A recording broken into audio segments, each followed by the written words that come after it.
What's going on, everybody? Today we've got the Bomber back on the bench, and in this video we're going to kick off a series where I'm going to take the new Savvy themed Bomber that I have here, and we're just going to begin our path down my ultimate build for the Bomber. In the last Bomber series that I did, I went down the budget build route, which was $50 every week.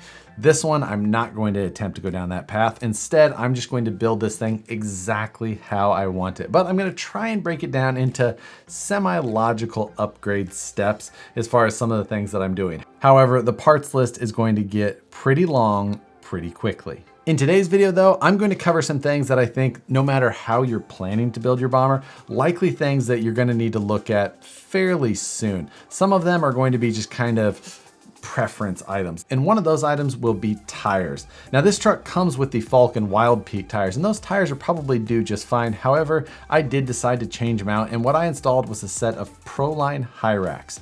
Now the 2.2 market is getting somewhat limited on tire choices really, but the Proline high racks is just a steady performer. For a Bomber, this size tire works pretty well. The Bomber's got a longer wheelbase. Overall, I think that this is a good choice of tire. Now, I did decide to go with the G8 compound again rather than the Predator. That's my preference on the 1.9 side. On 2.2 though, I haven't tried the Predator. So at this point, I just picked up the tires that I know I've ran with in the past and that I like the performance of. Now inside of those tires, however, I'm trying something that I've never tried before, an all new foam setup from Crawler Innovations. Now in the rear, I've already installed a set of these 2.2 heavyweight single stage foams. Now heavyweight may be a little deceiving. While these foams do work well in a heavy crawler, they're single stage, they are quite firm.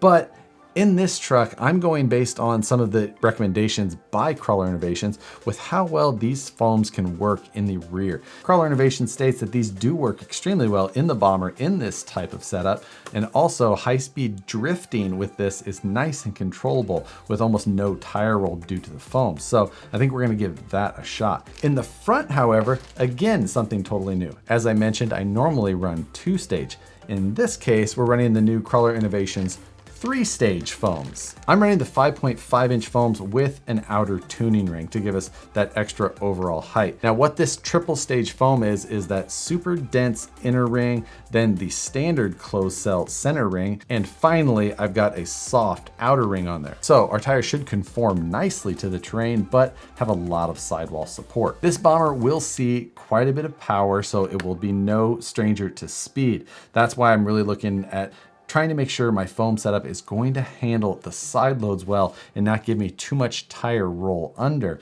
That way, in the corners, this thing will still perform well. And with having the soft outers in the front, and we have a little bit of an air gap in the rear, I think that the forward bite on the rocks at slower speeds is still going to be really good. Now, the Bomber with the trailing arm suspension and a long belly, it's something that we're also going to make much lower. You can't crawl this thing like some people may be typically used to crawling. Working a trailing arm car like this oftentimes helps to give it just a little bit of speed, give yourself a little bit of inertia, momentum to kind of bump up obstacles. It can be extremely capable, and with a low center of gravity build like I plan to go with, it can just really feel like it's glued to the rocks. Tires, foams, the next logical step is to obviously do a set of bead locks. Now the stock wheels are bead lock, but they're a plastic bead lock, and I plan to throw a lot of power at this, so looking for every advantage I can get.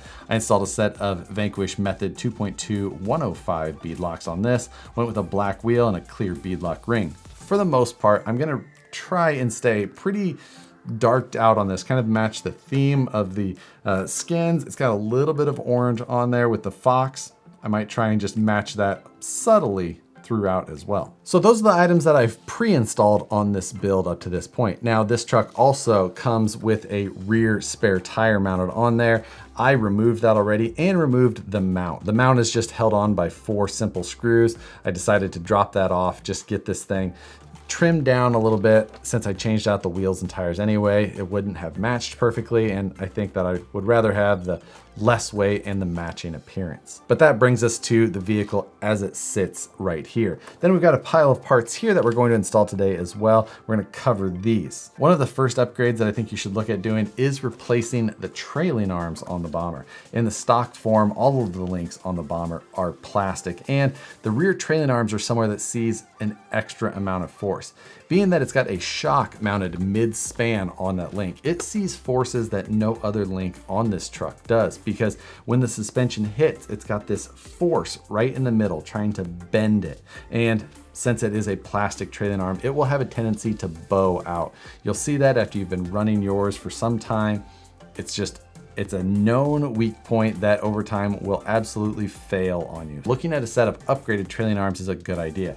I am obviously going to be using the Vanquish trailing arms. These are an all aluminum design with integrated rod ends. Now, the integrated rod ends are actually a huge benefit in performance to these trailing arms specifically. And that is because if you run a standard link that uses a rod end on either end, again, you have a pressure point being pushed down by the shock in the midpoint. A standard link with a rod end doesn't handle that load all that well. So again, you'll end up with broken rod ends, failed rod ends. So having an integrated unit like these is just going to be the best option to go with. These have been tested for years and years, proven through U4. There just isn't a better option. Now, normally all metal rod ends have issues with retaining the pivot ball inside of them. They like to fall out, especially if they're the pressed metal design that you see on some of the much cheaper options. But this one uses a multi-piece design that you can really set the tension of on the rod end. And with the design of how the pivot balls are retained, they're just not going anywhere. You can feel pretty safe about that. Going right along with those Vanquish trailing arms, I also picked up a set of Incision stainless links. This replaces the rest of the links on the vehicle,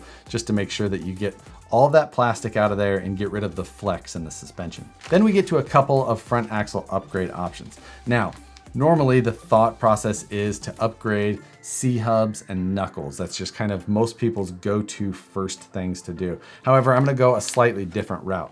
Instead of doing that, I'm going to replace the dog bones that come in this front axle with a set of universals. Dog bones drive with kind of an uneven pressure, especially when turned. It can just lead to all kinds of other issues, bent dog bones, broken shafts, broken knuckles, broken C-hubs, all due to the dog bones themselves. So we're gonna take those out and we're gonna put in a set of universals. But rather than just going with kind of a standard set of upgraded universals, we're gonna go with the VXD universals from Vanquish.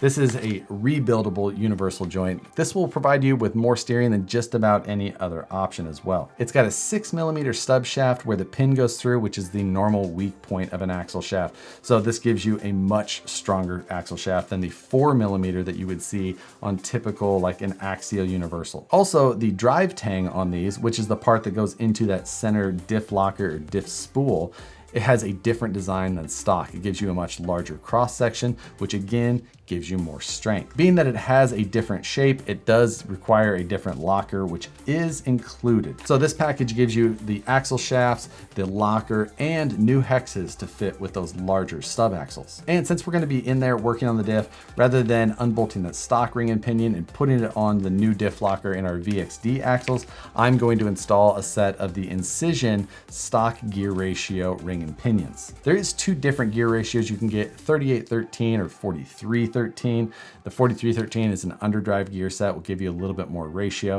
I'm gonna stay with the stock one for this one. I think we'll be in good shape with that. And after a little bit of wrenching, I've got everything installed. Now, I've gone through the how-tos of most of these parts in the past. Not a whole lot of technical know-how needed to accomplish what we did here. It was just pretty much just bolt and unbolt, swap in the new parts. One little setup thing that I already accomplished was there are 3 mounting locations on the lower trailing arms for the shocks.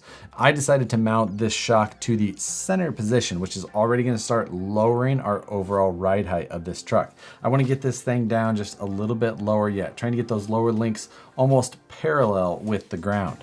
Now, installing all metal links on a truck like this will translate all of the power from your servo to the tires and wheels, but it will also work vice versa. So hard impacts to the tires can definitely translate to the servo and are going to be much harder on it. So if you're installing upgraded links like this, you may be weary about the life of that ready to run servo. Now, the tactic servos that used to be installed on the bombers were definitely weak and easy to blow up. Not sure on this new Spectrum. I haven't actually ran it yet. Maybe it will have a lot more life in it than that Tactic TSX 45 used to. But what the lifespan of that servo is something that's probably going to be left up to you guys to find out, because the servo, as well as the rest of the electronics, are not long-lived for me. They're gonna get swapped out. I'm gonna go with something brushless and very high powered, and that's going to be coming up very soon. So for this video, we covered some pretty basic upgrades in reality, but in the next videos, things are gonna get much more out of hand. I've got some parts on the way for this rig already that are completely going to change the dynamics of this truck. So if you're looking for more bomber content, hit the like button, subscribe if you're not already, and hit the notification bell so you see the videos as soon as they get uploaded. As always, guys, appreciate you watching. Looking forward to more fun with this bomber. Thanks again for watching, and we'll see you on the next one.